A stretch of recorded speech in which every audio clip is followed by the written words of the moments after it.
Olá, educaçãoa2.blogspot.com. Hoje conversando com Maria Fernanda Neves Bolfridi. Tudo bem? Tudo bem, Lívia. Fernanda, você fez uma vida muito fora do Brasil com seus filhos, né? Você teve uma vida, você estudou sempre no Brasil, mas os seus filhos não. Que comparativo você faz da nossa educação? E por onde você passou, você consegue comparar a qualidade da educação nos diferentes países por onde os seus filhos estudaram? Sim, eu morei nos Estados Unidos muitos anos e morei na Ásia, em Singapura, em Hong Kong. E os meus filhos sempre seguiram o sistema americano, porque facilitava. E é bem muito diferente do que eu estudei aqui. Você fica muito mais tempo na escola, você tem atividades de comunidade que aqui na minha escola não tinha, não sei como é hoje. Quando você fala em atividade de comunidade, uma das coisas que a gente sabe que quando os alunos daqui querem fazer um intercâmbio, o que se pede muito lá fora é essa experiência de trabalho voluntário. É Exato. Disso que você está falando? É disso que eu estou falando. Então isso é dentro do projeto da escola? É dentro do projeto. Como é que isso acontece? Bom, é cultural dos americanos, por exemplo, né? Então, existe um desastre natural e todo mundo se mobiliza, por exemplo, um furacão. Todo mundo no país inteiro se mobiliza para fazer arrecadação de alimentos, de roupas, sempre em prol da comunidade que está necessitada.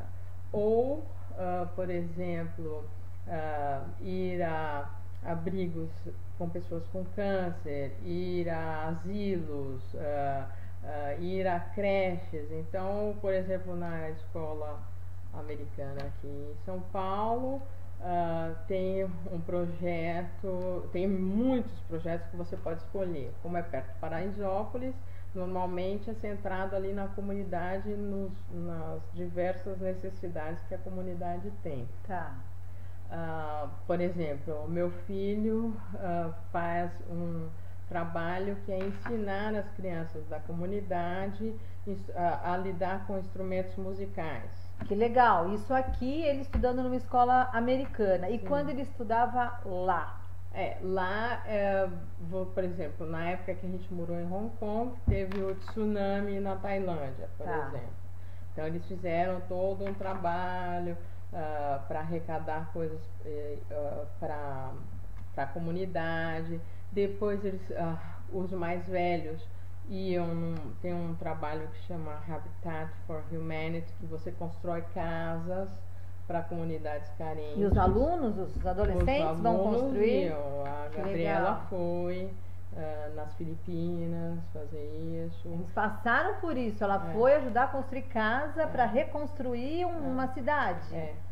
Que legal! Você como mãe, como é que você via a reação deles nisso? Eu acredito que só a Gabriela, né? Pela idade, só a Gabriela, né? É absolutamente natural e faz parte e eu acho que falta isso na nossa cultura aqui no Brasil.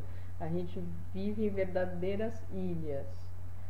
Então, tudo bem, por exemplo, enquanto a violência não estava atingindo a gente não estava sofrendo tanto como agora. Agora chegou na porta de casa? Agora chegou na porta de casa. E aí você vai discutir questão de maioridade, do menor, mas será que a questão é essa, da educação, né? O que se aprende na prisão, a recolocação na sociedade, só que existe... O próprio sistema carcerário nosso, né? Judiciário, como é que você vai inserir de novo, né, essas pessoas na sociedade? De novo não, porque eu acho que na verdade eles estavam à margem da sociedade, né? Você estava falando de Singapura, né?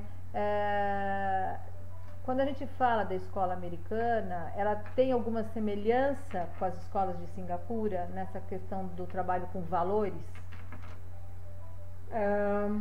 Eu não poderia te afirmar, porque a gente vivia muito na comunidade da escola, que era internacional, mas seguia o sistema americano. Eu não posso te dizer que eu não tenho experiência como era a escola chinesa internacional. Tá. Não teria como te dizer isso. E para os teus filhos, o que você enxerga que foi a grande diferença? Por exemplo, um deles está fora do Brasil, o outro está aqui. Um está fazendo faculdade no exterior e o outro está aqui terminando o fundamental, o ensino médio, está terminando vai high school, agora né? Para high school. Então vai para high school, isso. Ele está aqui no Brasil, acho que há 4 anos, né? Que vocês estão aqui. Né? Como é que é para ele, como é que ele enxerga essas semelhanças e essas diferenças dessa cultura toda? Foi um processo muito difícil, porque ele nunca morou aqui, ele nasceu nos Estados Unidos, a gente vinha todos os anos, mas ele não tinha assim, era férias, né? O Brasil era férias, era tudo de bom, né? Era encontrar com a família, com os amigos, ir para o Nordeste, ir para a Bahia, ir para o litoral norte, férias, claro. Né? E então ele não enxergava todos esses desníveis que a gente tem, todos esses problemas que a gente tem. Ele enxerga hoje? Hoje ele enxerga. Qual é a visão desse jovem, assim, de um jovem de 14 anos, né, que vem, como você fala, e agora está fazendo um trabalho voluntário para uma comunidade carente próxima à escola dele, mas que é uma realidade completamente diferente. Quer dizer, ele não está lá construindo casas por conta de furacões ou de terremotos, mas ele tem um outro trabalho. Como é que é ele enxerga que realmente o Brasil precisa de umas outras... Ele chega a comentar com você essa diferença ou não?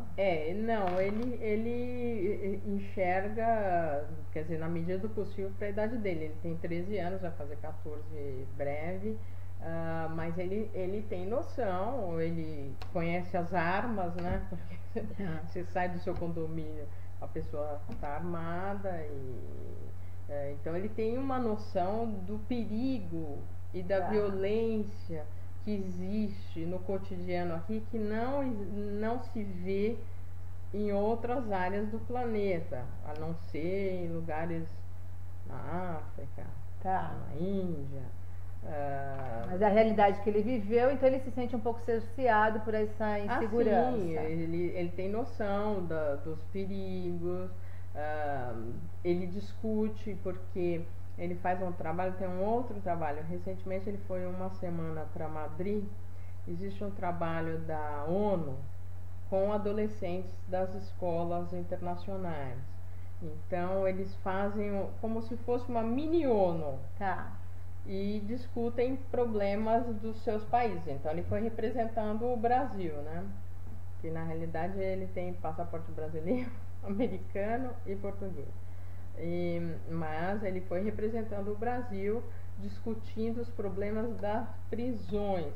Puxa, que interessante. Aqui no Brasil. Quer dizer, ele tem que argumentar também, ele tem que ter um conhecimento para poder argumentar. Você tem que estudar, você tem que falar seus pontos, dar opinião, tentar, digamos assim, vender o seu peixe, né? Se fazer acreditar, né? O seu argumento tem que ser convincente. Faz uma sessão como é feita uma sessão na ONU. Então ele tem consciência dos problemas. Esse é um projeto muito interessante, já teve aqui também, eu já participei com um grupo de alunos aqui também. Existe no Brasil, existe um brasileiro. Exato, e é muito interessante porque a proposta, e eu acredito que as grandes escolas devam continuar com esse projeto, quem não conhece deve conhecer, porque é onde você desenvolve todo esse processo de leitura, de cultura do mundo para os seus alunos e é onde eles têm que ter argumento, porque se você não tiver a palavra e a argumentação, você vai ser simplesmente... Eu sei que tem escolas que fazem, porque a Cristina, minha amiga, o menino dela estudou no Porto Seguro e eu sei que o Porto Seguro uma das escolas que faz, sim, né? E eu acho que é muito importante porque te coloca também no mundo, porque o Brasil geograficamente é muito grande, é isolado pela língua, é isolado pelo tamanho. E acho que até por uma questão cultural, né? O saber do brasileiro, também, né? Eu acho que assim, é uma população, nós temos assim um povo, em termos de número, né, de população, é uma quantidade enorme, nós somos muitos brasileiros, e é um país que infelizmente ainda tem uma demanda muito grande nessa questão de educação, nessa questão, como a gente falou há pouco, da segurança, nessa questão da saúde. Então, nós temos muitas áreas que ainda deixam a desejar, Sim. muita coisa que a gente pode ter orgulho, né? Que a gente pode se vangloriar, mas ainda existe uma deficiência muito grande nesses setores, né? Você via, onde você morou, muita criança fora da escola, falta de vaga para esses alunos? Não, nem pode. Por exemplo, nos Estados Unidos, se o seu filho está na escola pública, ele não aparecer uma semana, a polícia vai bater na porta da sua casa. E é real, né? É como a ficha, é como a questão da lei, da bebida para o menor de 18. Vai brincar com isso lá nos Estados Unidos, né? Aqui não, aqui, apesar de não poder, sempre tem um jeitinho que vai furando isso, mas vai um menor beber nos Estados Unidos para ver o que acontece, né? Eu não vou te dizer que não façam, porque claro, tem gente que usa que carteira falsificada, mas se te pegarem, você tá perdido. Aqui você não vai ter a coisa da jeitinhos. Benevolência, né, brasileira, né, da falta da questão mesmo da impunidade, né, eu vejo isso também, mudando um pouco de rumo à conversa, eles trabalham muito a diversidade nessas escolas. E a questão do bullying, mas trabalham assim, trazendo pessoas, autores, psicopedagogos, fazendo as crianças trabalharem também.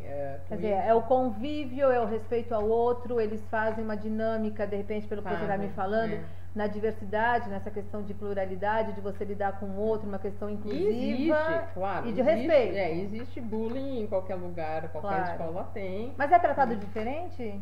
Você percebeu isso? Recentemente, até depois eu tenho que te enviar esse vídeo, né? Eles fizeram um trabalho interessantíssimo na escola do Luiz. Eles tinham um mapa enorme e escreveram no mapa, em inglês obviamente, escreveram tipo assim, em cima da Colômbia, cocaína, em cima da Costa Rica, gente pobre e várias coisas assim. Então eles resolveram fazer um trabalho. Era como um brainstorm em cima dos países. Exatamente. Mas não, isso foi feito, ninguém sabe quem fez. Entendi, ok. Apresentou-se já esse mapa. Assim, um denegrir do mapa, né? Então escrevia coisas ruins de determinados países. E mesmo tendo câmeras, etc e tal, eu sei que aí eles resolveram fazer um trabalho que consistia do seguinte: cada pessoa ia escrever num painel enorme de papel um nome que já foi xingado na vida. Então eles fizeram, cada um fez o seu. E aí depois algumas pessoas foram escolhidas, pessoas que queriam falar sobre o que aconteceu. Então era desde gordo, palavrões, feio, sim, tudo que imaginar pode, porque a criança e o jovem, eles não têm essa censura e eles falam mesmo, né? Exatamente. E aí então alguns foram fazer o depoimento e aí você rasgava um pedaço, sabe, da faixa, como né? se você estivesse quebrando aquele momento, a sua emoção, aquela sua mágoa, o quanto te machucou. Exatamente. Gay, sei lá, qualquer coisa, judeu, qualquer coisa que fosse feito pejorativamente de bullying. Para fazer um trabalho real de lidar com as diferenças, né? E aí eles fizeram outro mapa gigante, porque isso é uma parede grande, assim, outro mapa gigante, no qual, ao invés dos contornos do país, era escrito tudo o que tinha de bom, digamos assim. Qualidades. Digamos assim, desde brigadeiro, praias passeios, exato, de cada país. Convivência, férias, café, o vinho, enfim. Em todos os países do mundo. Ficou um mapa super incrível. Quer dizer, essa é uma experiência que mostra como é que eu posso transformar algo que está acontecendo dentro da própria escola numa experiência positiva para os alunos. Quer dizer, você está lidando com as emoções, você está lidando com aquilo que é ruim. Quando você passa a sentir aquilo que é ruim, você tem uma tendência a olhar diferente para as pessoas, né? Então, conviver com as diferentes religiões, com as diferentes cores, com as diferentes dificuldades, né? Físicas ou não, ou de aprendizagem. Enfim, isso é muito interessante. Quer dizer, não é pontual. Eles o diretor do Middle School termina falando, isso não vai acabar. É como um assim, projeto. O projeto ele começa, ele não tem fim. Exatamente. Você vai sempre atualizando. Então eu acho que eles têm algumas preocupações muito sérias em relação à comunidade, a comportamento, a respeito. Isso é trabalhar o valor na prática, isso é a formação, né? E que deixa os pais confortáveis, porque acaba sendo um trabalho que a escola faz, mas que com certeza começa em casa, né? Então é uma comunhão ali do que a escola começar. quer. Deveria, boa, gostei, né? Fizeram todos os pais pensassem assim, né? Então tá bom. Educação-a2.blogspot.com. Agradece você, Fernanda, um sucesso aí para os seus filhos. E obrigada pela sua contribuição. Também para o blog.